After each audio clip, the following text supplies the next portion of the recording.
जब मैं high school में थी मेरे साथ शोषण भी हुआ। मेरे खुद के स्कूल के अध्यापक ही ने मेरे साथ शोषण करने को सोचा। ट्रांसजेंडर होना मेरे लिए एक जुर्म है। अपने को ही मैंने खत्म करने की सोचा। वो मेहरा है, वो छक्का है, वो किन्नर है, वो मोगा है। कहते ना तालाब में एक मछली गंदी होती तो सब कहलाते हैं।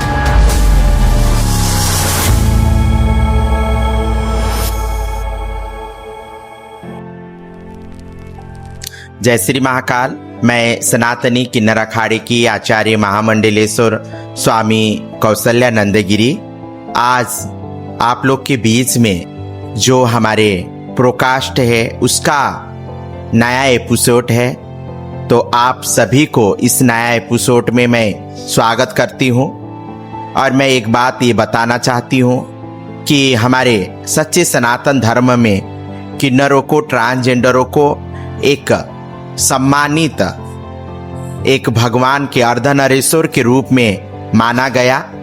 और हमारा इतिहास गवाह है, चाहे वो अर्धनरेश्वर का रूप हो, चाहे वो मोहिनी का रूप हो, चाहे रामचरितमानस में किन्नरों को 26 बार जो उल्लेख हुआ है।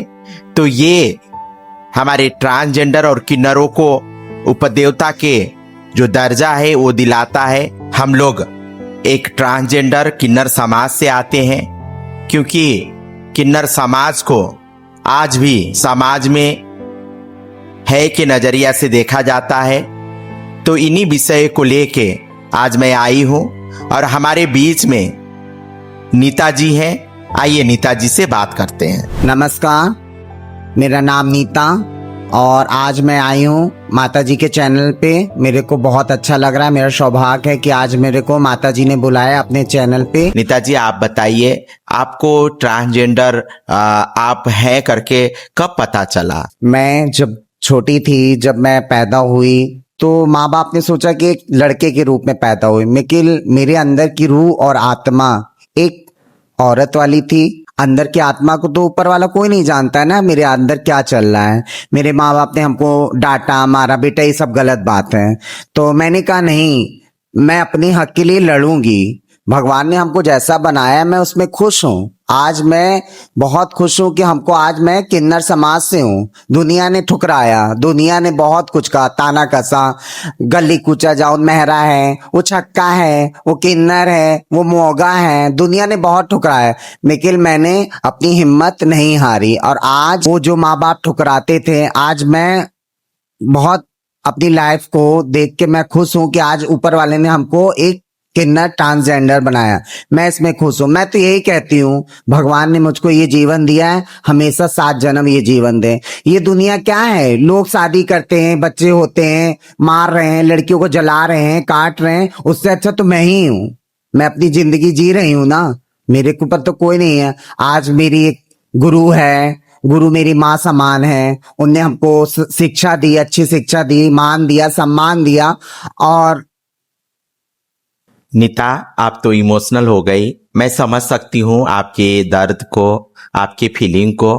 सच्ची में जब आप बड़ी हो गई, जैसे जैसे बड़ी होते गई, तब आपको पता चला कि आप एक ट्रांसजेंडर महिला है करके, और आप अपना आइडेंटिटी के लिए, अपनी पहचान के लिए कितना समाज से लड़ी होंगी और समाज से और परिवार वाले से कितना आप संघर्ष करके आज यहाँ तक पहुंची होगी।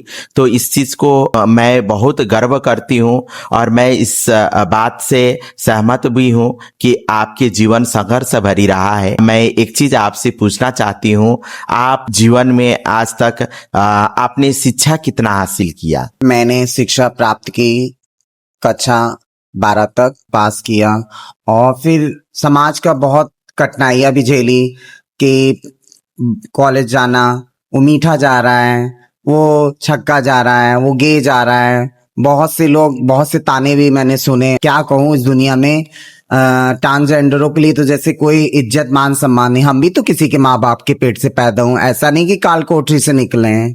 तुम्हारी कोख से मैंने पैदा लिया, जन्म लिया, 9 महीना तुमने हमको पेट में रखा। आज हम बुरे हो गए उनके लिए। एक बच्चा लंगड़ा, लूला, काना, अपाहिज रहता है, उसको तो पाल लेता है इंसान। एक घर में अगर एक किन्नर निकल गया तो उसको कूड़े के भाव फेंक दिया जाता है। हम भी किसी के माँ के पेट से पैदा हुए हैं। अनीता जी, मैं आपसे पूछना चाहूंगी, जब आपके परिवार को, आपके नाते रिश्तेदार को जब पता चला कि आप एक ट्रांसजेंडर महिला है, तो उनका व्यवहार कैसा था आपके प्रति? घर वालों ने तो कभी, जब फैमिली को मेरे पता चला कि मैं एक ट्रांसजेंडर, उनको तो नहीं मालूम था ना कि मैं एक ट्रांसजेंडर हूँ। तो जब पता चला, मैं कमरे में बंद, कमरे में साड़ी पहनना, साड़ी पहन के बैठना, सजना सवरना, मम्मी चली जाए तो उनका कपड़ा पहनना। तो एक बार क्या हुआ था ऐसा कि मैं साड़ी पहन के घूम रही थी, घर वालों को पता चला, इस तो माँ बाप ने हमको मारा भी, पीटा भी, का ये सब तरीके गंदे हैं बेटा, तुम एक लड़का हो। तब भी मैं शांत थी, बचपन से शौक था कि लड़कियों के साथ घूमना, खेलना, उनका कपड़ा पहनना, उनके साथ सब करना था,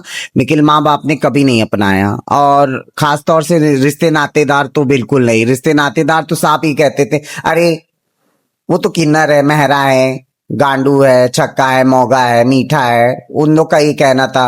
और मेरे माँ बाप ने तो ये भी तक ने कह दिया था कि मेरा एक बेटा है, उसकी शादी होनी है, कैसे होगा, अब ये मेरे घर में 7 पीढ़ी का नाम डुबो दिया है, ये नहीं हो सकता है। तो मैं घर पे थी, एक बार ऐसी सोच में अपने को ही मैंने खत्म करने की सोचा कि क्या भगवान ने अब मेरी जिंदगी बनाई है। ऐसा हादसा हुआ कि ऊपर वाले को भी मंजूर नहीं था कि वो बुला ले, उसने भी हमको बचाया।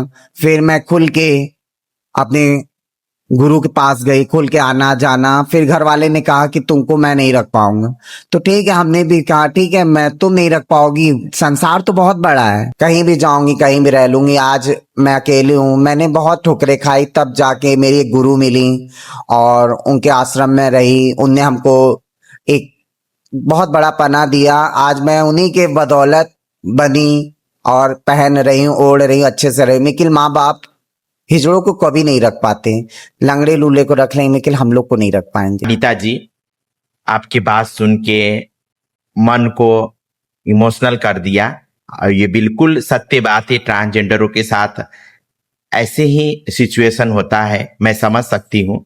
और मैं एक बात आपसे पूछना चाहूंगी कि ऐसा कोई घटना बताइए जो आपके मन में एकदम छुआ हो, और आपके जीवन का जो विशेष घटना हो उसके बारे में बताइए आप। मैं जब छोटी थी, जब हाई स्कूल में थी, तो मेरे साथ सोशल भी हुआ, मैं बता नहीं सकती हूँ।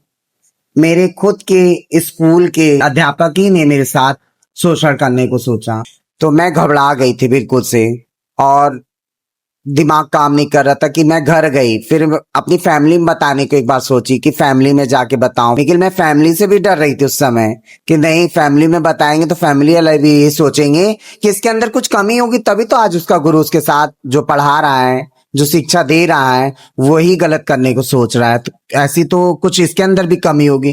तो मैंने अपने घर परिवार में भी नहीं बताया। मैं स्कूल जाती थी, लेकिन उस गुरु से मैं बहुत दूर रहती थी, डरती थी। अब उनका नाम भी लेने में मेरे को थोड़ा हिचकिचाहट होगी, मैं नाम भी नहीं ले सकती हूँ। एक अध्यापक होके एक अपनी जो शिक्षा देता है, जो पढ़ाता है, जो गुरु होता है, जो सब करता है, आज वही गुरु अपने शिष्य के साथ गलत करने की सोचा। क्या ट्रांसजेंडर होना मेरे लिए एक जुल्म है? गलत है। आज मैं अपनी पढ़ाई नहीं कर सकती, इतना लोग गिर जाएंगे कि गुरु होके शिष्य के साथ गलत काम करे। कहते ना, तालाब में एक मछली गंदी होती तो सब कहलाते हैं, तो सर भी वही सोचे और गुरु भी यही सोचा कि चलो इसके साथ भी मजा लिया जाए। लेकिन मेरे अंदर एक घबराहट थी इस गुरु से। आज भी मैं सोचती हूँ कि घबराहट होती उस बात को सोच के कि ऐसा गुरु कभी किसी के कॉलेज स्कूल में ना हो। अनीता जी, अब ये आखिरी क्वेश्चन है।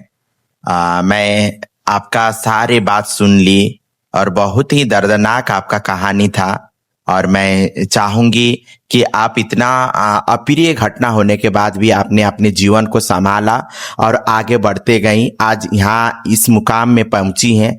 तो मैं आखिरी आपसे क्वेश्चन करना चाहूंगी कि आगे चल के आपको क्या करना है, और आप अपने जीवन को कैसे आगे बढ़ाना, क्या आप सोच रही हैं, इसके बारे में सबके सामने अपना बात रखिए। मेरा ये उद्देश्य है कि आज मैं ये चाहती हूँ, जो मेरे ट्रांसजेंडर बच्चे हैं, जो दर दर भटक रहे हैं और ठोकर खा रहे हैं, उनके साथ सोशल हो रहा है, बहुत सी गलत से कामें हो रहे हैं, तो मैं ये चाहती हूँ मेरे ट्रांसजेंडर बच्चे, उन लोग के लिए मैं उनके लिए आश्रम खुलवाऊं और पढ़ाई लिखाई के लिए ऐसी जर्नी खोलूं कि वो पढ़े लिखें। आज वो जो गली गली ठोकर खा रहे हैं, हम तो बस यही कहते हैं कि हम उनके लिए इतना कर दें कि हमारी आने वाली पीढ़ी ये काम ना करे और पढ़े लिखे आज किन्नरों का भी नाम रोशन करें। बस यही मैं कहना चाहता हूँ। बहुत बहुत धन्यवाद नीता जी, आपने बहुत मतलब बेहिचक और बेवक्त तरीके से अपने बात को रखा और आपके जीवन के बारे में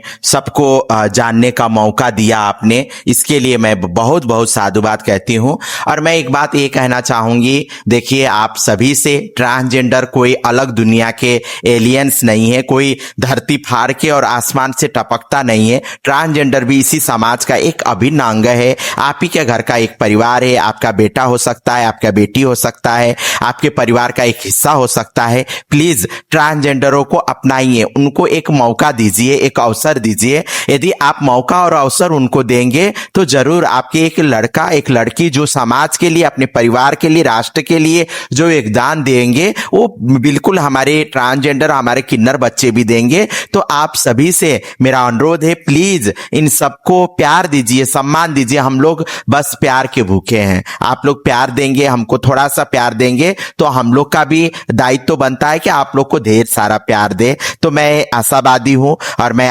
पूर्ण आशा करती हूं कि आप लोग जरूर से जरूर जो आपका नजरिया है ट्रांसजेंडरों के प्रति, वो नजरिया जरूर बदलेंगे। और मैं आप सभी से यही अनुरोध करूंगी कि हमारे ट्रांसजेंडर फाइल्स को ऐसे ही प्यार दीजिए, ऐसे ही अपनापन दीजिए। और जरूर से जरूर आप लोग को कोई भी प्रतिक्रिया देना होगा तो आप कमेंट बॉक्स में जाके अपना प्रतिक्रिया दीजिए। जय श्री महाकाल।